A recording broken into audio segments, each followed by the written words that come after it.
Ridge, isn't tomorrow night supposed to be our wedding night? Foreplay. Excuse me.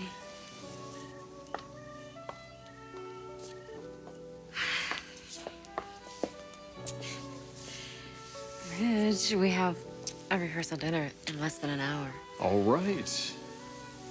Let's go get it over with. I can honestly say that I have never been happier than I am at this moment. And it's only the beginning. This time tomorrow, we will be husband and wife. Mm-hmm. Oh, Ridge. Oh.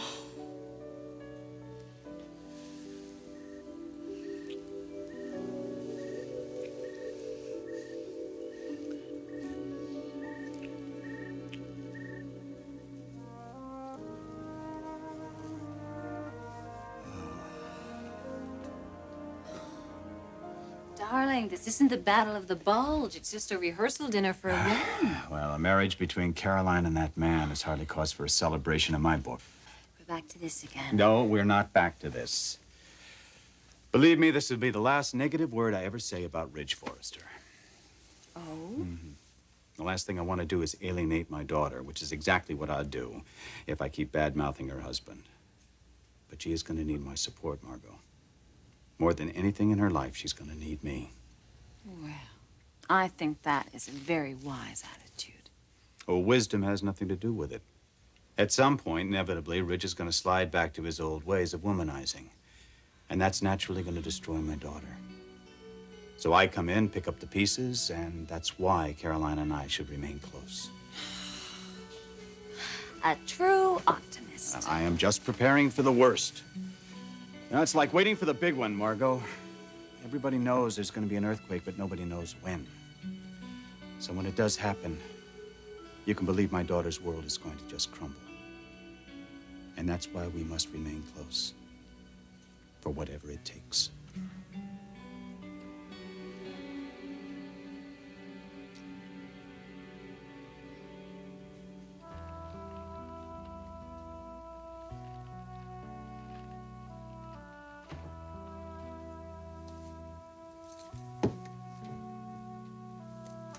Hi. Hi.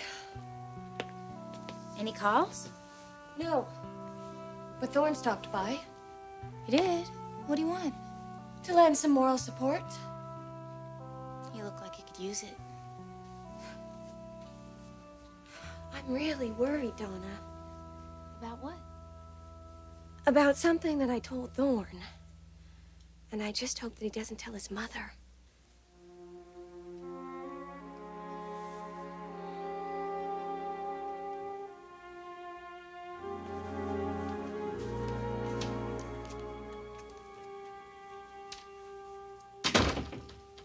Mother, you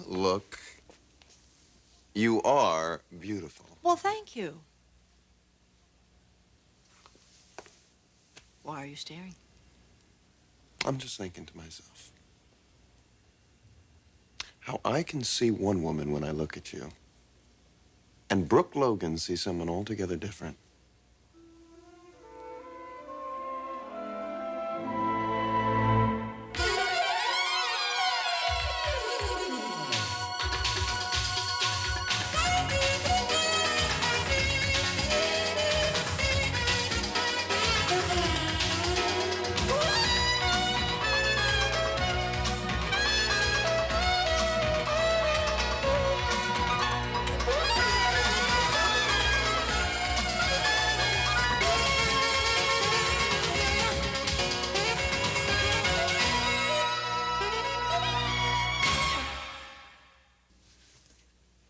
Donna, you're gonna be seeing Thorne tonight, aren't you?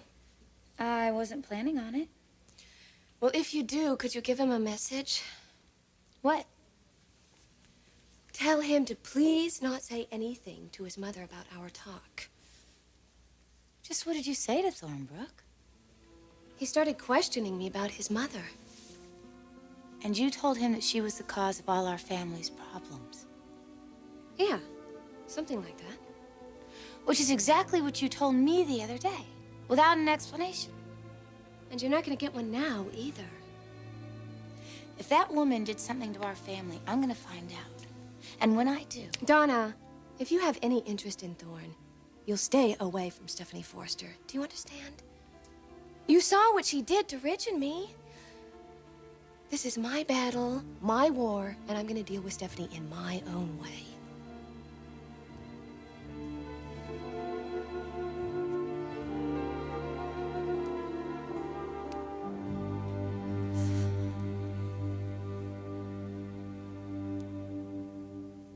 I see absolutely no reason why Brooke Logan's name should ever be mentioned in this house again. Well, I just came from seeing her.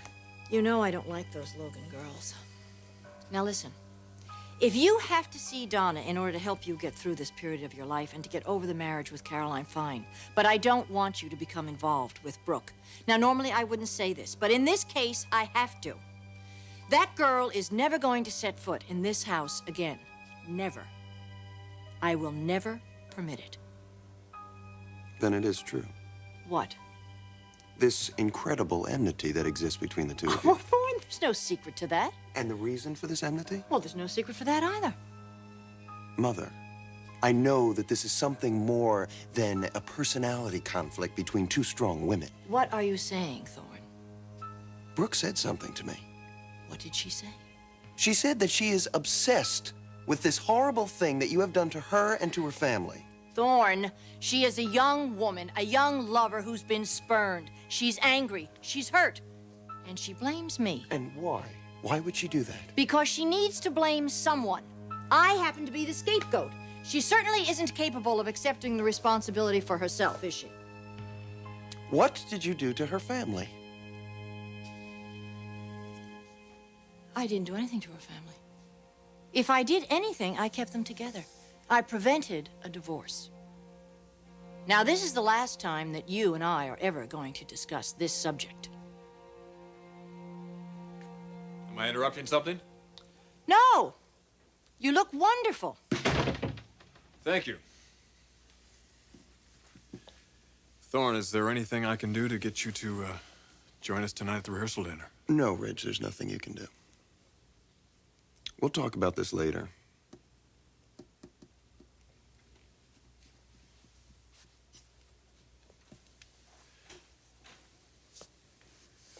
Obviously, I interrupted something. Oh, not really.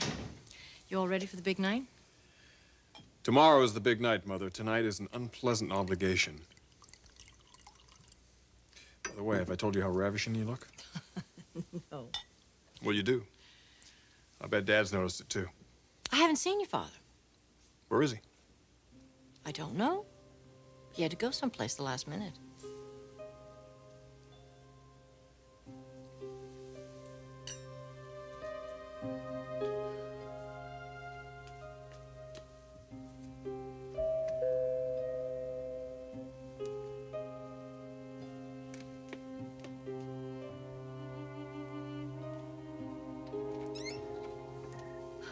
Eric, Hello.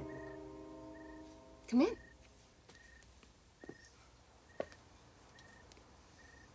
Well, this is a surprise.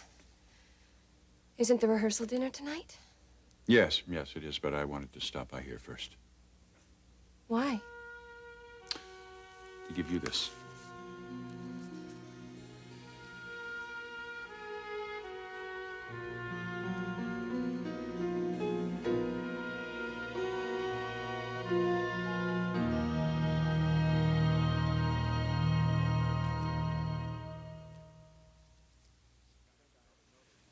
Don't think I haven't noticed that things seem to be going a lot better between you and Dad. Well, there's been a little improvement. So he tells me. Oh, you've talked about it? Of course. We talk about everything. I'm gonna have to remember that.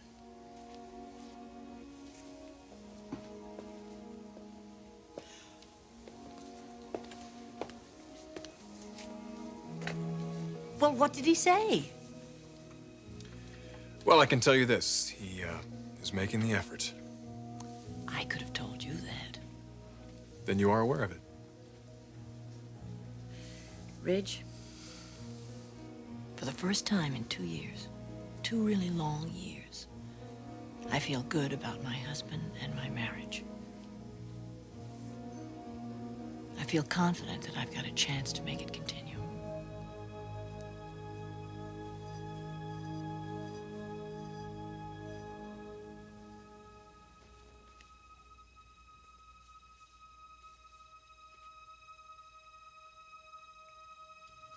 A plane ticket. To Paris. Paris? Eric, why? I thought you might want to visit your parents. This is so sweet of you. I just want to help.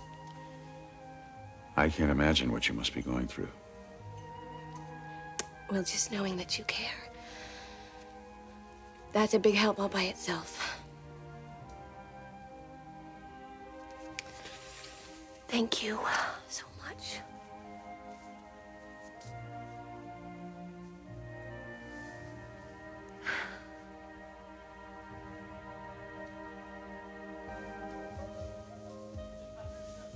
Thank you. Stephanie. Hi. Ridge. Caroline, you look beautiful. Oh, thank you. You look beautiful yourself. Thank you.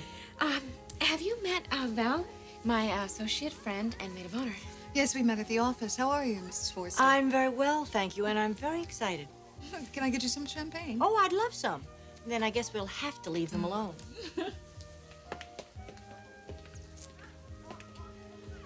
Well, where's the mad bookseller? Ridge. See his wife over there.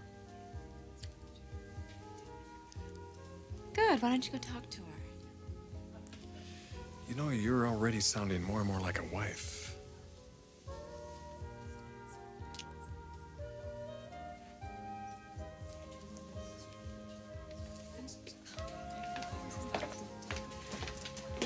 Well, the groom is in the room. Hello, Margot. You showed up. I lost my bet. Were these the kind of comments I'm gonna have to submit to for the next 24 hours? You're going to be at the chapel, too? That means I lost again. Where's your hubby? Getting some champagne. Ridge, I brought you a glass, too.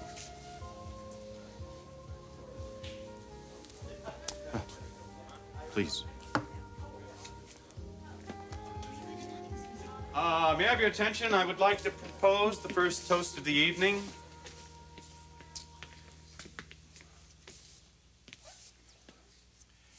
To Ridge and Caroline, may you enjoy the longest and the brightest love of their lives. To you both.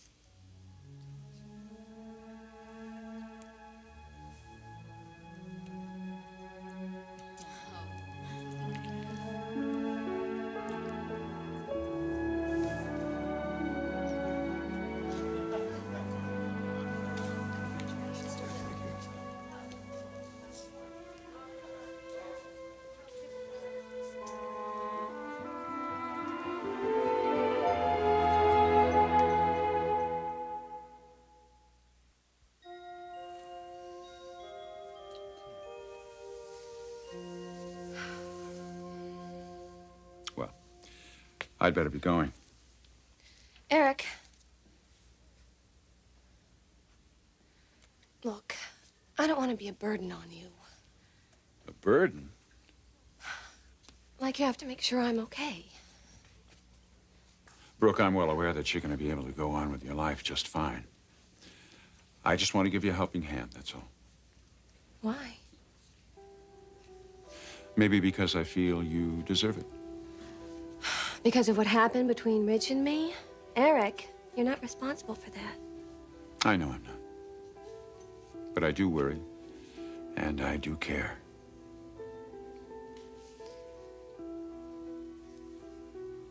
Now, you use that ticket, all right?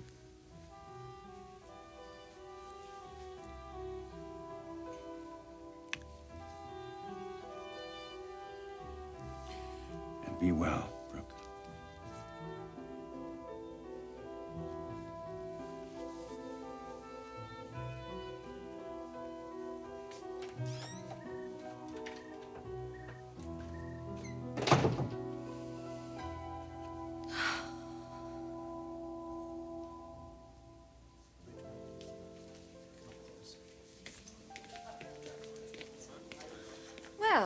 Where's the father of the groom? Oh, he'll be around.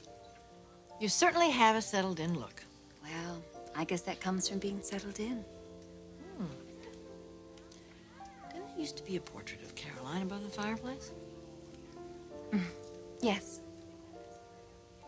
Unfortunate accident? No. Ridge said that he wanted it for their new place. Funny, I don't remember his mentioning that to me.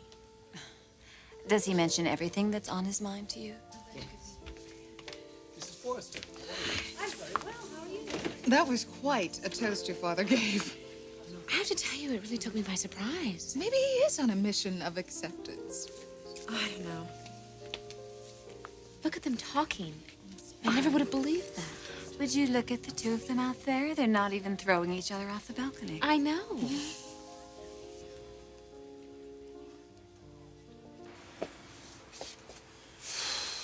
Thanks for the good words. You liked that, did you? Yes, I liked it. I didn't expect it. Well, maybe you should learn to accept and expect that kind of attitude from now on, because that's exactly what you're going to get. Did I do something right that I'm not aware of? Right. Now, this has nothing to do with you. It doesn't. I'm doing this for Caroline. I don't quite follow you, Bill. Well, let me explain this to you. You see, I want Caroline's trust and love. I want her to know that whatever happens, and you and I both know that a lot is going to happen over the next couple of years. I want her to know that she can come to me with any or all of her problems.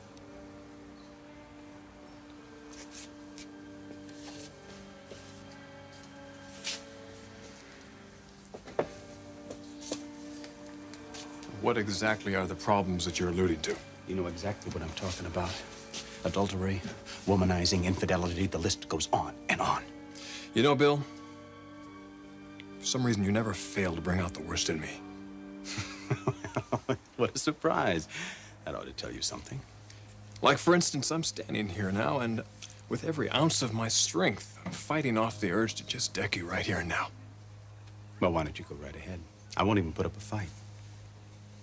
You'd like that, wouldn't you? Might even stop another wedding from happening. Well, if I could do that, I certainly would endure any kind of physical punishment that you could possibly inflict. Oh, my. You seem to be out of champagne. And you seem to be out of control. Hell of a party, isn't it?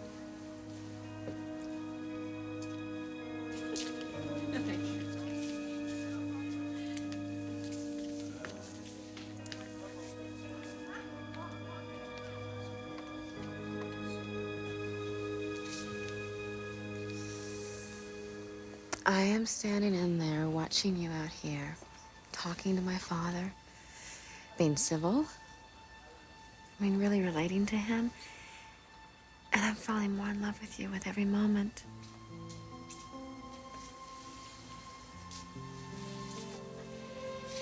Which I didn't even think was possible. I want you so much, Ridge. I think I want you more than any woman's ever wanted any man.